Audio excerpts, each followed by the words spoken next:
You don't need great tools to meditate. As simple as breathing.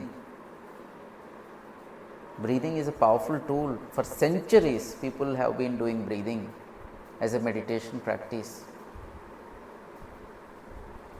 Focus on breathing చేస్తే నాకు అనిపిస్తుంది బలవంతంగా breathing చేస్తున్నానేమో అనిపిస్తుంది. అంటే సి వాట్ హ్యాపెన్స్, ఇప్పుడు ఏంటంటే బ్రీదింగ్ చేస్తున్నప్పుడు చాలామందికి ఉండే ఒక ప్రాబ్లం ఇది. సో బ్రీదింగ్ చేస్తున్నప్పుడు ఏంటంటే బలవంతంగా చేస్తున్నట్టు ఉండడం. ఎందుకంటే సపరేషన్ లేదు కాబట్టి బలవంతంగా మనం చేస్తున్నట్టు అనిపిస్తుంది అనమాట. ఈ సపరేషన్ని కనుక నువ్వు అటైన్ చేస్తే న్యాచురల్ బ్రెత్లో ఉండే అవకాశం ఉంటుంది. సో బ్రెత్ అనేది ఇట్ ఈజ్ ఏ అంటే అబ్జర్వర్షిప్ ఉంటే, ఎక్కువ అబ్జర్వేషన్ ఉంటే దెన్ అదొక సపరేట్ ఫినామినా లాగా మనం చూడగలం. ఇప్పుడు బ్రీదింగ్ చేస్తున్నాం. So the air is inhaled, the air is exiled. ఇది గనక మనం పరిపూర్ణంగా అంటే అబ్జర్వర్షిప్తో చేయకపోయినప్పుడు మనం బంధించబడతాం అన్నమాట. So you feel you are consciously doing it. Separation attain చేసే కొలది అంటే దానికి ఇంకా బెటర్ అవేర్నెస్ని మనం పొందే కొలది ఏంటంటే యూ బికమ్ సపరేట్ అన్నమాట. ఐసోలేట్ అవుతాం. ఐసోలేట్ అయినప్పుడు ఏంటంటే then it becomes easy to breathe without changing the pace of breath. అన్నమాట అర్థమైందా? ఇప్పుడు మనం ఏంటంటే చేంజ్ చేస్తున్నాం బ్రెత్ స్పీడ్. బ్రెత్ అబ్జర్వ్ చేసినప్పుడు అబ్జర్వ్గా చెయ్యాలి, చేంజ్ చేస్తున్నాం స్పీడ్ అన్నది మీ డౌట్. ఇది ఎందుకు చేస్తున్నామంటే బికాజ్ ఎర్లీ మెడిటేటర్స్ ఈ పర్టికులర్ ప్యాటర్న్లో ఉంటారు. ఎర్లీ మెడిటేటర్స్ ఏంటంటే ఇంకా అంత అవేర్నెస్ అనేది బిల్డ్ అవ్వలేదు సిస్టంలో. బిల్డ్ అవ్వనప్పుడు ఏమవుతుంది, కలిసిపోతారనమాట. కలిసిపోయినప్పుడు ఏంటంటే వాళ్ళే కాన్షియస్గా you are taking the breath, releasing the breath. But ideally you need to only observe the natural breathing. Breathing మనం చేయట్లేదు కదా, బ్రీదింగ్ అనేది ఒక జరుగుతున్న ప్రాసెస్. అది ఆ ప్రాసెస్ని గమనిస్తే చాలు, then the knots are released. కానీ అదొక మాస్టరీ, అది పొందాలి. ఇది ఇస్ ఎ ట్రైనింగ్ అనమాట. మెడిటేషన్ అనేది ఒక ట్రైనింగ్. ఒక అడ్వాన్స్డ్ మెడిటేటర్ కానీ ఒక a good meditator he will have better mastery. So మామూలుగా ఎప్పుడో ఒకసారి చేసినప్పుడు ఖచ్చితంగా కలిసిపోతాం. So you are consciously breathing in and consciously breathing out. But natural రిథమ్ని గమనించాలంటే then you need some kind of training. You need to work on it. So you can do that actually. But ఎంత separation ఉంటే అంత benefits ఉంటాయన్నమాట. Mind becomes so calm అనమాట. ఎంత awareness ఉంటే మెడిటేషన్లో అంత ఫాస్ట్గా యూ విల్ గో డీప్. కొంతమంది ఏంటంటే గంటలు గంటలు చేస్తారు కానీ they can't go really deep into their being. ఆ బీయింగ్ అనేది ఇన్యాక్సెసిబుల్ ఉంటుంది.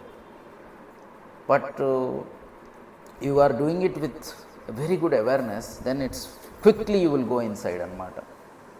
సముద్రంలాగది. సముద్ర గర్భంలోకి వెళ్ళడం కష్టం. సో సర్ఫేస్లో ఉన్నప్పుడు ఏంటంటే అది మనం చేస్తున్నట్టుగా ఉంటుంది. అదే మనం సముద్ర గర్భంలోకి వెళ్తే అక్కడ జరుగుతూ ఉంటాయి అన్నమాట, అది గమనిస్తూ ఉంటాం అంతే. So you try to attain some kind of mastery. చెయ్యాలి, ప్రాక్టీస్ చేస్తేనే. ప్రాక్టీస్ లేకుండా మెడిటేషన్ ఏ విధంగా అర్థం కూడా కాదు. So but breathing is a beautiful practice అన్నమాట. సింపుల్గా ఇప్పుడు you are doing some small activities, just become aware of the breath. Such a calming practice. 10 breaths is all you need.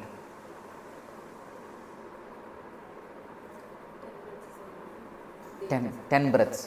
10 బ్రెత్సే, 10 శ్వాసలు చాలు నీ మనసుని అలాగా శాంతపరచడానికి.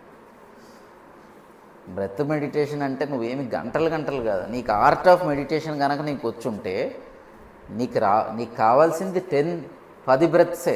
10 శ్వాసలతో నీ మైండ్ని అలాగ నువ్వు పూర్తిగా శాంతపరచచ్చు. శ్వాస యొక్క గొప్పతనం ఏంటంటే అది ఒక్క అబ్జర్వేషన్లో అది శాంతపరుస్తుంది అనమాట మనసుని. కాకపోతే అదేంటంటే ఇట్స్ ది ఆర్ట్ అనమాట. It's a art. ఆర్ట్ని మనం నేర్చుకోవాలి.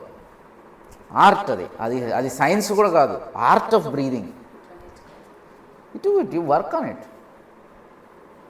Not everything is available in the books or from the master. The master may only tell you, ఇది చెయ్యి, ఇది బాగుంటుంది అని చెప్పగలడు తన అబ్జర్వేషన్ నుంచి, తన ఓన్ అండర్స్టాండింగ్ నుంచి.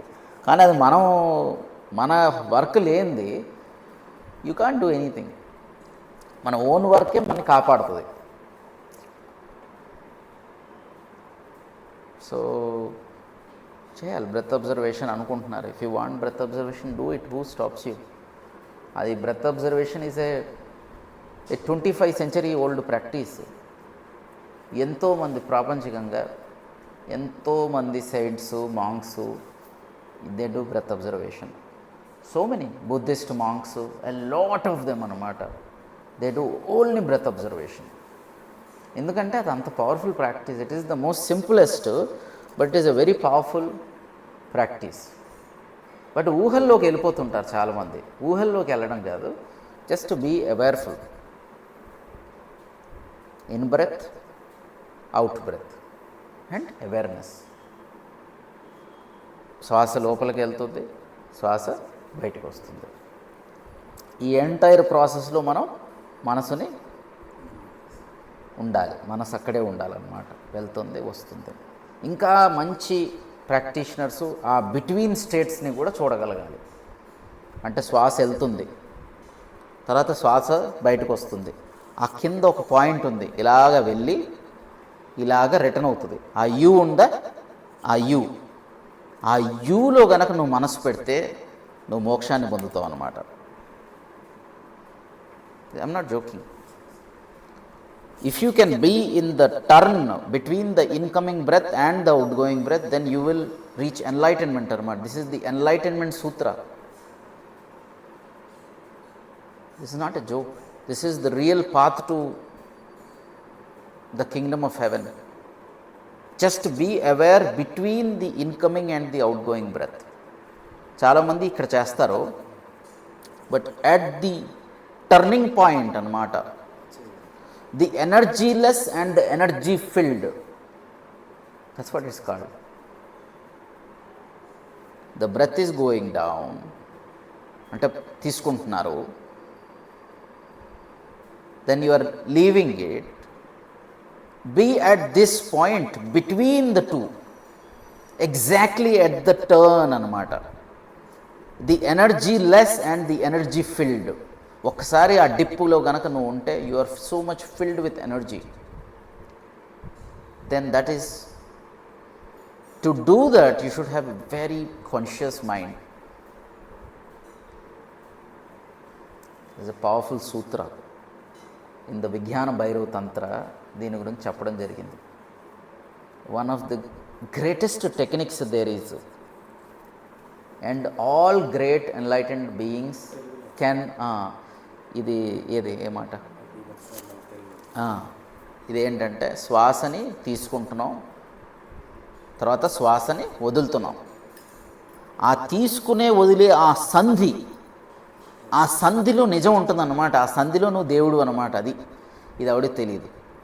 ఆ సంధిలో గనక నువ్వు మనస్సుని పెట్టగలిగితే, ఆ సంధిలో, దెన్ యు ఆర్ ఎన్లైటెండ్ అనమాట. ఇది ఎన్లైటన్మెంట్ పాత్. ఇది ఈ ఒక్క టూల్తో నువ్వు మోక్షాన్ని సంపాదించగలవు అన్నమాట. అండ్ ఎన్లైటన్మెంట్ పొందిన ఎన్నో వ్యక్తులు కూడా దీన్ని న్యాచురల్గా గమనిస్తారు. ఇదేమీ ప్రాక్టీస్ కాదు. వన్స్ యు ఆర్ అవేకెనింగ్ పొందిన మనిషి దీన్ని సహజంగా అనుభవిస్తాడు అన్నమాట. ఈ గ్యాప్ని సహజంగా. ఇదేమి పెద్ద ఫీట్ కాదు, సర్కస్ ఫీట్ కాదు. It becomes so natural to them. They are always it the breath, always at the turn.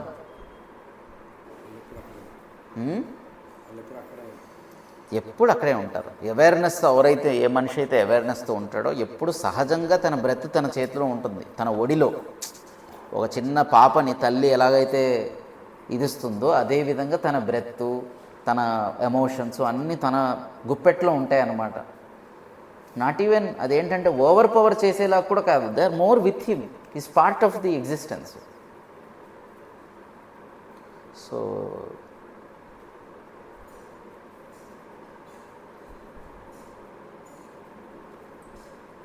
So that is for today. చేసుకోండి, ప్రాక్టీస్ చేసుకోండి. I hope you will learn. 2 points చాలా చెప్పారు sir. ఏది నెమ్మది అవటం turning point.